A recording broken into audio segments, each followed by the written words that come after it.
kita pasti menang.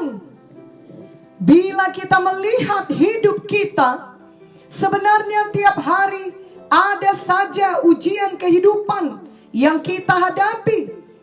Namun karena kita ada di dalam Tuhan Yesus, kita telah beroleh jaminan bahwa pada akhirnya kita pasti menang. Roma 8 ayat 37 berkata, tetapi di dalam semuanya itu kita lebih daripada orang-orang yang menang oleh Dia yang telah mengasihi kita. Betapa luar biasa ayat firman ini. Mari jangan pernah lupakan jaminan dari firman Tuhan bahwa kita pasti menang, bahkan lebih daripada orang yang menang. Namun kita harus tetap mengikuti setiap ujian tersebut sampai selesai dan tetap percaya dan bertindak seturut firman Tuhan. Janganlah menghindar ataupun berhenti di tengah jalan. Janganlah kita menyerah atau pasrah saja. Tetaplah beriman pada firman Tuhan. Adalah mudah untuk merasa tertekan bila kita di tengah ujian atau dalam kesulitan. Hidup ini memiliki banyak kesulitan. Mungkin seperti inilah yang dirasakan oleh murid-murid Tuhan Yesus ketika Ia mati di kayu salib. Tentunya murid-murid semua merasa sangat bingung, takut, dan iman mereka sepertinya menjadi goyah. Keadaan berubah begitu cepat, dan keputusasaan mulai memenuhi hati mereka. Namun semua itu berubah ketika Tuhan Yesus bangkit dari kematian.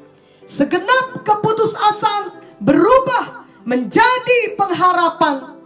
Bahkan pada akhirnya murid-muridnya bangkit menjadi pemenang, menjadi orang-orang yang penuh kuasa, yang memberitakan Injil ke seluruh penjuru dunia pada masa itu. Kiranya pada saat kita memperingati kebangkitan Tuhan Yesus pada hari Paskah, kita diingatkan bahwa Tuhan Yesus telah bangkit. Kalau tadinya ada di antara kita merasa hari-hari kita begitu kelam karena begitu banyaknya kesulitan hidup yang kita hadapi, yang bahkan orang lain tidak dapat mengerti, marilah ingat bahwa hari kebangkitan akan tiba. Janganlah menyerah oleh banyaknya kesulitan kehidupan. Mari kita lihat kemenangan yang pasti menunggu kita di depan. Tuhan Yesus hidup dan Ia hidup di dalam kita. Itu sebabnya kita harus terus berjalan dengan iman sampai kita memperolehnya, karena kita pasti menang. Hari di mana Tuhan Yesus disalib adalah hari yang sangat berat. Tidak cukup kata-kata untuk menggambarkan betapa hebat penderitaan yang ditanggung Tuhan Yesus demi menyelamatkan kita. Ia sampai mencucurkan keringat darah ketika Ia berdoa sebelum Ia disalib. Sepertinya hari itu adalah hari yang terburuk, dan pada hari itu hidup Tuhan Yesus berakhir di dalam kubur. Tapi hari Minggu yang kita peringati sebagai hari kebangkitannya adalah cerita yang berbeda. Kubur, kematian, dan kegelapan tidak dapat menahan Tuhan Yesus.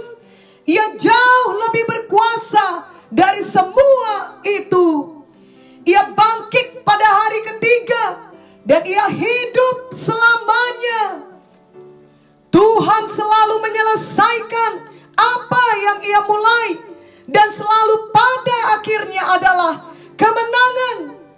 Kita pun belajar bahwa saat kita seperti berada di hari kematian, yakni saat yang paling gelap, paling sedih, paling membingungkan, paling menakutkan dalam hidup kita, kita tetap tidak putus asa, karena kita tahu Tuhan pasti akan membawa kita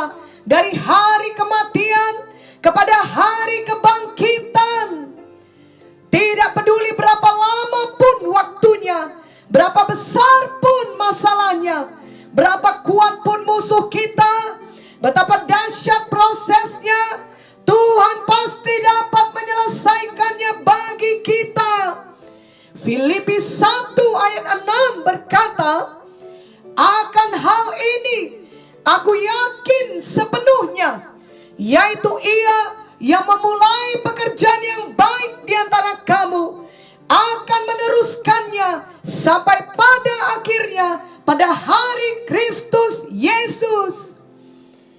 Ingatlah juga ayat firman Tuhan dalam Yesaya 54 ayat 17 yang berkata, setiap senjata yang ditempa terhadap engkau tidak akan berhasil, dan setiap orang yang melontarkan tuduhan melawan engkau dalam pengadilan akan engkau buktikan salah. Inilah yang menjadi bagian hamba-hamba Tuhan dan kebenaran yang mereka terima daripadaku. Demikianlah firman Tuhan. Jadi dalam hidup ini memanglah ada senjata yang ditempa terhadap kita atau persoalan yang datang, tetapi itu tidak akan berhasil. Bahkan kalaupun kita jatuh, janganlah tetap tinggal jatuh. Kita tidak akan tergeletak, sebab Tuhan Yesus yang hidup, yang menopang kita. Mari kita ingat setiap hari bahwa Tuhan Yesus memegang seluruh kendali, bahkan atas musuh-musuh kita, karena kita adalah anak-anaknya yang terkasih. Walaupun kita ada di tengah kesulitan hidup, namun hasil akhirnya sudah dijamin bahwa kita akan keluar sebagai pemenang.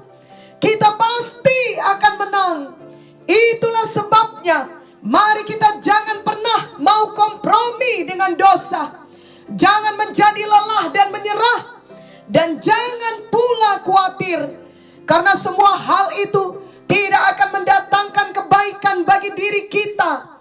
Marilah kita dengan sabar dan tekun, penuh iman dan sukacita, kita bangkit dengan kuasa Roh Kudus, yakni dengan kuasa Roh yang telah membangkitkan Yesus dari kematian. Kita maju terus meraih kemenangan kita. Tidak ada penyakit, tidak ada kesusahan, tidak ada persoalan, dan tidak ada tantangan yang tidak dapat diatasi oleh Tuhan Yesus. Mari kita tetap bersekutu intim dengan Tuhan Yesus, maka kita pasti menang, karena Tuhan Yesus yang hidup berada di pihak kita. Jangan pernah menyerah. Kita ingat lagu rohani yang berkata, sebab Dia hidup, ada hari esok. Sebab Dia hidup, ku tak gentar, karena ku tahu Dia pegang hari esok. Hidup jadi berarti sebab Yesus hidup. Hidup jadi berarti sebab Yesus hidup.